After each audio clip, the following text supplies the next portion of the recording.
अगवा सर्जरी का चैप्टर 2 धामी राज में है तो पेपर दिखाने होंगे।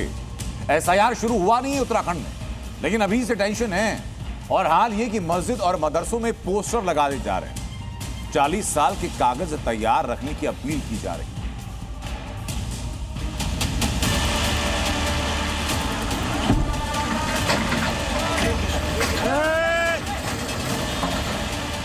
मैसेज लाउड एंड क्लियर है, उत्तराखंड में कब्जा गैंग की मनमानी बिल्कुल नहीं चलेगी।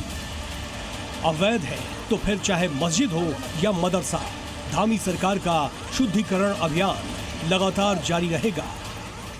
और अब अगला फोकस है वोटर लिस्ट का शुद्धिकरण। उत्तराखंड में एसआईआर यानी स्पेशल इंटेंसिव रिवीजन को लेकर हलचल तेज हो गई है। कई मस्जिदों और मदरसों में पोस्टर लगाए गए हैं जिनमें लोगों से पुराने दस्तावेज तैयार रखने की अपील की गई है। बताया जा रहा है कि ये पोस्टर जमीयत उलेमाए हिंद की तरफ से लगाए गए हैं ताकि एसआईआर प्रक्रिया के दौरान लोगों को दस्तावेजों को लेकर जानकारी दी जा सके। पोस्टर में लिखा गया है, भारत निर्वाचन आयोग द्वारा एसआईआर 2003 लागू किया जा रहा है। इसके तहत 2003 की मतदाता सूची को आधार बनाया गया है। अगर आपका नाम सूची में है तो कोई दस्तावेज नहीं देना होगा, लेकिन अगर नाम नहीं है तो जन्म तिथि के अनुसार दस्तावेज तैयार रखने होंगे। एक दूसरे पोस्टर में लिखा गया, एसआईआर 40 साल पुराने रिकॉर्ड की जांच प्रक्रिया है।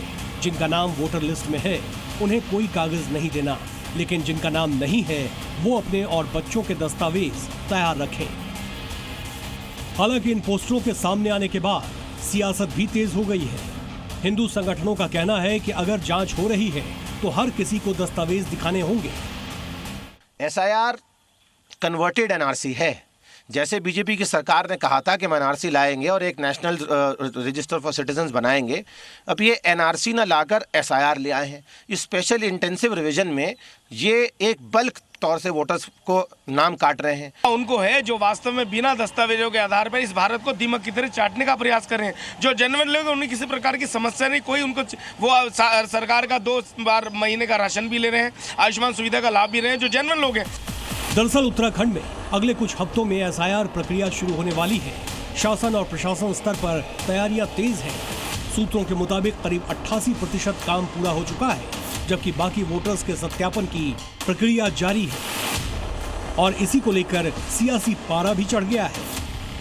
एसआईआर जिस तरीके से सरकार इसको एक अलग ही माइंडसेट के साथ लागू कर रही है, आपने वेस्ट बंगाल का चुनाव अभी रिसेंटली देखा है।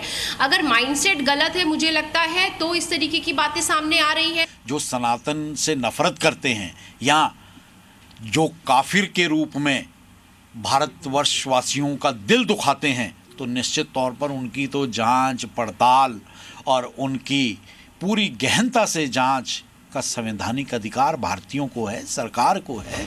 साफ है, उत्तराखंड में एसआईआर को लेकर सियासी संग्राम अभी से तेज हो चुका है और आने वाले दिनों में यह मुद्दा और ज्यादा गरमाने वाला है। देहरादून से राम अनुज के साथ ब्यूरो रिपोर्ट, जी मीडिया।